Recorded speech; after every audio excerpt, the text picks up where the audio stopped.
Medina Munawwara में उन दिनों गवर्नर थे नौमान बिन बशीर या वलीद बिन अकबा।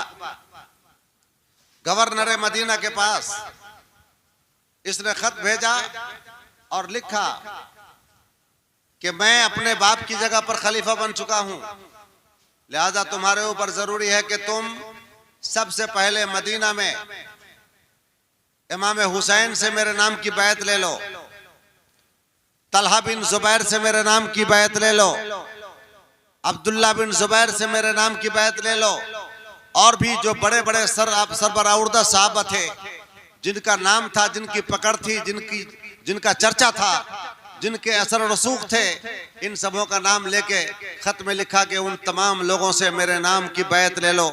उसका मकसद ये था कि जब ये बड़े बड़े लोग मुझे खलीफा मान लेंगे, बड़े बड़े लोग जब मुझे खलीफा तस्लीम कर लेंगे, तो फिर छोटों में इनकार करने की हिम्मत न रहेगी। लिहाजा इन सबों को पहले मेरे नाम की बैत पर मजबूर करो। जब वो खत लेकर आया कासिद, गवर्नर मदीना ने खत पढ़ा है, सोच में पड़ गया। चूंकि वो गवर्नर मदीना मुहिब्ब अहले बैत था, अहले बैत से मोहब्बत करने वाला था, इमाम अली मकाम की अजमतों को जानने वाला था, इमाम अली मकाम की शौकतों को पहचानने वाला था। उसके लिए बहुत ही दर्द सर पैदा हुआ कि इमाम हुसैन कैसे भला यजीद की बैत करेंगे। चूंकि यजीद के बारे में मशहूर था कि यह शराबी भी है, ये फासिक भी है, ये फाजिर भी है, ये गुनहगार खताकार है, महरमात इलाहिया को तोड़ता है, हुदूद इलाहिया को तोड़ता है, और ये शरीयत का पाबंद नहीं है। भला नवासे रसूल जिनके घर से इस्लाम की नशर इशाअत हुई है, जिनके घर से शजर इस्लाम की आबियारी हुई है, जिनके नाना जान ने इस्लाम की बुनियाद डाली है, भला वो इमाम अली मकाम यजीद जैसे फासिक के हाथ पर अपना हाथ कैसे दे पाएंगे, उसको अपना खलीफा कैसे मान सकेंगे। चुनांचे गवर्नर मदीना के लिए दर्द सर पैदा हो गया कि मैं क्या करूं, मैं हुकूमत का आदमी हूं, मैं गवर्नमेंट का आदमी हूं, गवर्नमेंट का आदमी होने के हिसाब से मुझे तो ये खत हुसैन पाक को सुनाना ही पड़ेगा, इमाम हुसैन को पढ़ के बताना ही पड़ेगा। और चूंकि इमाम हुसैन कभी भी यजीद की बैत कबूल न करेंगे, अब बैत कबूल जब न करेंगे उसके बाद मुझे क्या करना पड़ेगा, मैं उनके ऊपर जोर जबरदस्ती भी नहीं कर सकता, और जब जोर जबरदस्ती नहीं करूंगा तो यजीद की तरफ से दबाव भी बढ़ेगा। चुनांचे उसके लिए पेचीदगी पैदा हो गई। बात समझ में आ रही है ना? कासिद भेजा इमाम हुसैन के पास, इमाम हुसैन तशरीफ लाए। गवर्नर मदीना ने खत का मजमून पढ़ के सुना दिया कि यजीद अमीर मुआविया इंतकाल कर चुके हैं और उनकी जगह पर उनका बेटा तख्त नशीन बन चुका है, और ये देखिए आपका नाम लेके उन्होंने कहा है कि हुसैन बिन अली को कहना कि मेरे नाम की बैत करें। आप क्या फरमाते हैं? इमाम हुसैन ने बड़ा मुदब्बराना जवाब दिया था, बड़ा हकीमाना जवाब दिया था। आपने इनकार भी न किया और आपने इकरार भी न किया, न इनकार किया न इकरार किया। आपने ये फरमाया कि जब यजीद को अपनी खिलाफत मनवाने की बात है तो उसको चाहिए कि आम मुसलमानों को जमा करे और आम मुसलमानों में अपनी खिलाफत का ऐलान करे। आम मुसलमान जो चाहेगा, जो पसंद करेगा, उसके मुताबिक वो अमल करे। और मुझे भी तुम अकेले घर की तन्हाई में बैत करने के लिए कहते हो, ये मुनासिब नहीं है। तुम मदीना के मुसलमानों को इकट्ठा करो, सारे मुसलमान जब उसको अपना खलीफा मान लेंगे उसके बाद फिर सोचा जाएगा, फिर देखा जाएगा। इतना कहकर इमाम अली मकाम अपने घर पे आ गए। घर पे तो आ गए मगर इमाम अली मकाम को नींद नहीं आ रही थी, चैन नहीं मिल रहा था। सोच रहे थे कि अब ये मदीने का गवर्नर चूंकि ये गवर्नमेंट का आदमी है, सरकारी आदमी है, तो जाहिर बात है कि मुझ पर वो दबाव बनाएगा, मुझ पर वो दबाव बनाएगा और मैं इनकार करूंगा तो मदीना के मुसलमान मुस्तफा के जानिसार मेरे साथ हो जाएंगे।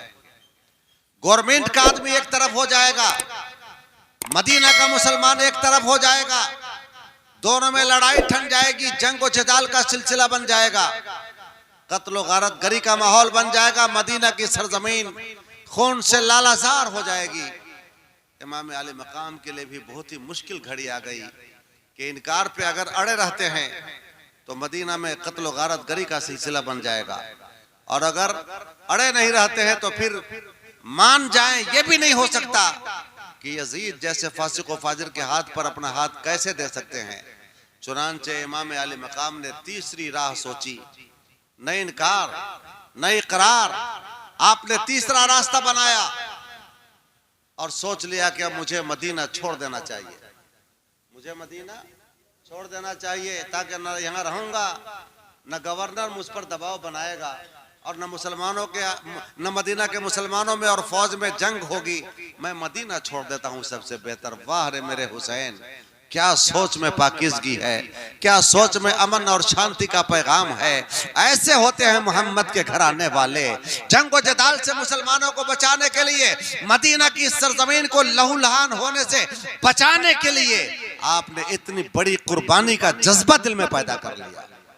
जिस मदीना की प्यारी प्यारी गलियों में आपका बचपन गुजरा था, जिस मदीना की प्यारी प्यारी गलियों में अपने नाना जान की पुश्त पर सवारी करते थे, जिस मदीना की प्यारी प्यारी गलियों में आपकी बचपन की प्यारी प्यारी यादगारें पोशीदा थी।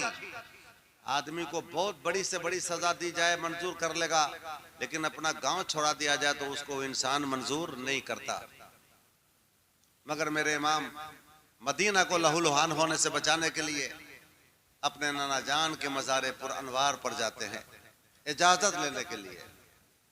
मज़ारे मुस्तफा पर शाम होते ही इमाम आए, मज़ारे मुस्तफा पर शाम होते ही इमाम आए। इजाजत की गरज से आखिरी करने सलाम आए। कहा रो कर सलाम ताजदार आलम इमका, कहा रो कर सलाम ताजदार आलम इमका। हुसैन इब्ने अली पर तंग हैं तैबा की अब गलियां। नाना जान आपका हुसैन आपकी बारगाह में इजाजत लेने आया। वो नाना जान हालात बदल गए, मौसम बदल गया, लोगों के ख्यालात बदलने लग गए, जमाने के तकाजे बदल गए। नाना जान मेरे ऊपर गवर्नर मदीना का दबाव है कि मैं यजीद के हाथ पर बैत करूं। नाना जान अगर आपके नवासे ने उसके हाथ पर बैत कर दी, कयामत तक के लिए आपके नवासे के दामन पर दाग लग जाएगा कि फासिक व फाजिर के हाथ पर नवासे रसूल ने अपना हाथ कैसे दे दिया। इसलिए नाना जान आपके नवासे ने फैसला कर लिया है कि मदीना की प्यारी प्यारी गलियों को अलविदा कह दे। आपके शहर से जुदा होना कितना मुश्किल है वो तो मेरा जिगर जानता है, मगर मेरे नाना जान इसके सिवा दूसरी कोई सूरत भी नहीं। इमाम अली मकाम रोते रोते आवाज रौंद गई और नींद आ गई। मज़ार मुस्तफ़ा पे सरे अनवर रखकर सो गए। ख्वाब में नाना जान तशरीफ लाए, पीठ पे हाथ रखी, सरे हुसैन को अपनी गोद में रखा और जुल्फों को अपनी उंगलियों से सहारा देते हुए फरमाया, मेरा प्यारा बेटा हुसैन, तेरे इम्तिहान की घड़ी करीब आ गई है। तेरी शहादत की खबर बचपन से मशहूर हो गई थी और जिब्रील अमीन ने करबला की सरजमीन की मिट्टी लाके दिया था। कहा था कि जिस दिन ये मिट्टी लाल बन जाए, खून बन जाए, वही दिन आपके नवासे की शहादत का दिन होगा। ए मेरे बेटे हुसैन, अब तेरी शहादत और तेरे इम्तिहान के दिन करीब आ गए। जाओ राहे इम्तिहान में अपने पाँव को मजबूत रखो, कभी अपने पाँव में लग़ज़िश ना आने देना, अपने पाँव में लर्जा ना आने देना, अपनी हिम्मत को कमजोर मत होने देना। तुम अली की औलाद हो, नबी का नवासा हो, शुजाअत और जवां मर्दी के साथ मैदान इम्तिहान में कामयाबी के पर्चे हल करना। जाओ, तुम्हारे साथ तुम्हारा नाना होगा, जहां जहां जाओगे तुम्हारा नाना तुम्हें देख रहा होगा, तुम्हारे इम्तिहान देने का अंदाज भी तुम्हारा नाना देख रहा होगा, तुम्हारे जज्बे इम्तिहानी का तुम्हारा नाना मुशाहदा कर रहा होगा। मेरा प्यारा बेटा, जाओ तुम्हें अपने नाना जान की दुआ तुम्हारे साथ है, ताकि तुम्हारे इम्तिहान में किसी तरह से तेरे पाँव में लग़ज़िश ना होने पाए। इम्तिहान के मैदान में तेरे कदम तेज दौड़ते रहें और तुम इम्तिहान को मुकम्मल कामयाबी के साथ पास करते चले जाओ। आँख खुली, हौसला बधा, अपनी अम्मी जान की कब्र पर गए, मज़ार फातिमा ज़हरा रज़ियल्लाहु ताला अन्हा पे भी गए। अम्मी जान, आपका नूर नजर, आपका हुसैन नहीं चाहता था कि आपके आस्थाने से दूर जाए, आपके शहर से दूर जाए, मगर हालात ने मजबूर कर दिया। अम्मी जान, हालात के मजबूर करने की वजह से अब आपका नवासा, आपका दिलबंद, आपका फर्जंद, आपका नूर नजर, आपका यह हुसैन जो कभी आपके कब्र अनवर से जुदा होना गवारा न किया था, आज हालात की मजबूरी के पेश नजर आपकी कब्र से दूर जा रहा है, आपके कदमों से दूर जा रहा है, नाना जान के शहर मनव्वर से दूर जा रहा है, आपके साए से दूर जा रहा है। अम्मी जान, अपने हुसैन के लिए दुआ करती रहना, ताकि आपका हुसैन इम्तिहान में फेल ना होने पाए। आपका हुसैन इम्तिहान देने में अपने पाँव में लग़ज़िश ना आने दे। आप दुआ करती रहना और हुसैन के इससे बात कदमी की दुआ करती रहना। कहते कहते गला रौद गया, वहां भी नींद आ गई। फिर आपका सर अनवर मज़ार फातिमा ज़हरा पे है और नींद आ गई। ख्वाब में आपकी मादर मेहरबान भी तशरीफ लाती हैं, मादर मुशफ़क़ा भी तशरीफ लाती हैं। उन्होंने भी सर हुसैन को अपनी गोद में रख करके जवाब दिया था, मेरा बेटा, मेरा कलेजा, मेरा नूरुल ऐन, मेरा बहजतुल क़ल्ब, मेरी आंखों का नूर, मेरे दिल का सुरूर, ऐ मेरा हुसैन, जा, तेरी माँ तुम्हारा इम्तिहान का मंजर देख रही होगी और तेरी कामयाबी के लिए दुआ करती रही होगी।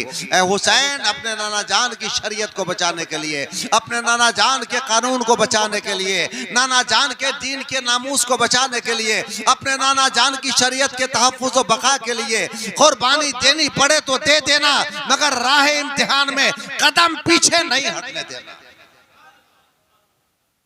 मादर मेहरबान ने भी तसल्ली दी। हुसैन पाक की आंख खुली, घर तशरीफ लाए, काफिला तैयार हुआ। रात के अंधेरे में, दिन के उजाले में इसलिए नहीं कि दिन के उजाले में अगर रखते सफर बांधते, मदीना वाले भला आपको कैसे जाने देते, आपकी राहों में रुकावट बन जाते, वो हरगिज नहीं जाने देते। आप नहीं चाहते थे कि मेरी वजह से मदीना में फितना बरपा हो, आप नहीं चाहते थे कि मदीना में जंग व जदाल का माहौल गर्म हो जाए, लिहाजा आपने मदीना को अमन और शांति का शहर बनाते हुए वहां से रखते सफर रात की तन्हाई में बांधा। जब उस मकाम पे पहुंचे, उन पहाड़ियों से गुजरने लगे जिन पहाड़ियों में किसी मौके पर मेरे आका तशरीफ लाए थे मक्का से। वो पहाड़ी, वो घाटी, मदीना वालों का दस्तूर था कि मेहमानों को रुखसत करते थे तो उस पहाड़ की घाटी तक जाते थे। हम लोगों के यहाँ भी दस्तूर है, कोई मुअज़्ज़ज़ मेहमान आता है तो क्या घर में बैठे बैठे बिस्तर पे लेटे लेटे अस्सलाम वालेकुम वालेकुम सलाम कर लेते हैं? क्या ऐसा करते हैं? क्या करते हैं? दरवाजे से निकलते हैं, बाहर तक आते हैं। कुछ लोग मदरसा तक आते होंगे, कुछ लोग अपने दरवाजे तक आते होंगे, मगर किसी मुअज़्ज़ज़ मेहमान को रुखसत करने का अंदाज ये होता है कि कुछ दूर तक उनको छोड़ा जाता है। और अगर कोई अजीज मेहमान आने लग जाए तो मेहमान जितना मोहतरम होता है उनका इस्तकबाल भी उतना मोहतरम होता है। मिर्चैया जाते हैं, आते हैं कि आइए वहाँ से हम आपको ले लेंगे, रिसीव कर लेंगे। तो इस तरह से एक जगह होती है। तो मदीना वाले जब किसी मेहमान को रुखसत करते थे तो उसी घाटी तक आते थे। इसीलिए उस घाटी का नाम है सनियतुल विदा, रुखसत करने की वादी, उसका नाम ही है सनियतुल विदा।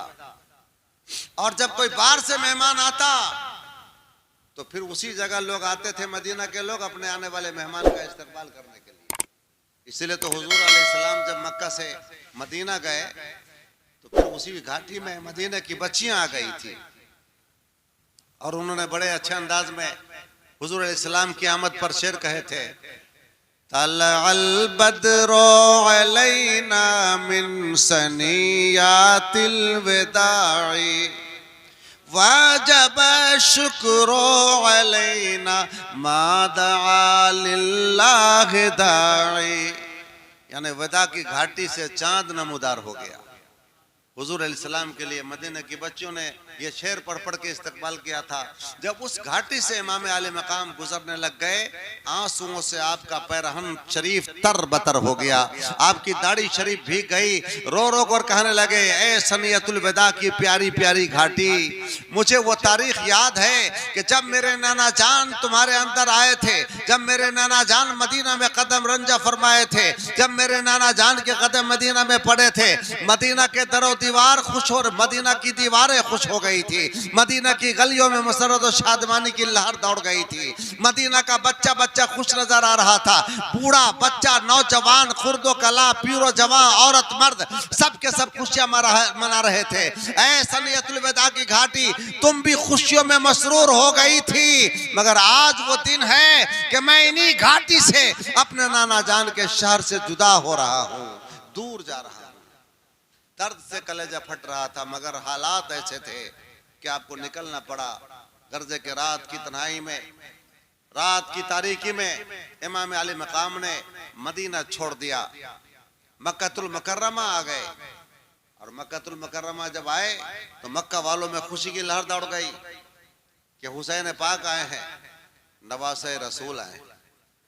हजरत इमाम हुसैन का चेहरा हुजूर जैसा था, और हजरत इमाम हसन और हजरत इमाम हुसैन, ये बात को जरा ध्यान से सुनिएगा, दोनों भाई मिल करके हुजूर की तशबीह बन जाते थे। दोनों भाई मिल करके कमर से ऊपर तक हजरत इमाम हुसैन हुजूर की तरह नजर आते थे, और कमर से नीचे तक हजरत इमाम हसन हुजूर की तरह नजर आते थे। इसलिए तो कहा गया है, मादूम न था साया शाह सकलैन। तवज्जो फरमाइएगा जरा, मादूम न था साया शाह सकलैन। कितनी पते की बात कर रहे हैं, यानी ये मत समझ लो कि हुजूर का साया नहीं था, ये मत समझ लो कि हुजूर का साया नहीं था, नहीं, मादूम न था साया शाह सकलैन। उस नूर की जलवगाह थी जाते हसनैन, उस नूर की जलवगाह थी जाते हसनैन, यानी उस नूर की तजल्ली गाह, वो नूर जलवगर था कहाँ, तो जाते हसन और हुसैन में। मादूम न था साया शाह सकलैन, उस नूर की जलवगाह थी जाते हसनैन। तमसील ने उस नूर के दो हिस्से किए, तमसील ने उस नूर के दो हिस्से किए, आधे से हसन बने हैं आधे से हुसैन, आधे से हसन बने हैं आधे से हुसैन। तो हुसैन पाक का चेहरा नबी पाक के चेहरे से मिलता था। मक्के में जब इन्होंने कदम रखा, अहले मक्का झूम उठे, इस्तकबाल को सारा मक्का उमड़ पड़ा। आज नवासे रसूल हमारे यहाँ तशरीफ लाए हैं। चलो याद रसूल में अपने आप को खोने वालों, इश्क रसूल में, मोहब्बत रसूल में अपने आप को फना करने वालों, खुश हो जाओ, आज तेरी निगाहों के दायरे में नवासे रसूल तशरीफ लाए हैं। हुसैन की याद, जब रसूल की याद सताए, जब रसूल की याद तर पाए, नवासे रसूल को देख लेना, तेरे बेकरार दिल को करार मिल जाएगा। मक्के में खुशी की लहर दौड़ गई, गलियां खुशगवार नजर आने लग गई, पीरो जवां खुर्दो कला सब मसरूर नजर आने लग गए। आपके दरबार में वाज़ो नसीहत का सिलसिला शुरू हो गया। दिन भर साहब किराम आते थे, आपके पास वाज़ो नसीहत सुनते थे, मोती भरे अल्फाज में, मोती टपकाते अल्फाज में आप पंदो नसाए का सिलसिला जारी रखते थे। दिन भर गोया के एक नूर का सिलसिला था, एक नूर का सिलसिला था जो कायम हो गया। बहुत अच्छे दिन गुजरने लग गए, बहुत अच्छी रातें गुजरने लग गई, कई महीने इसी तरह गुजर गए। उसके बाद कूफा से खत आया,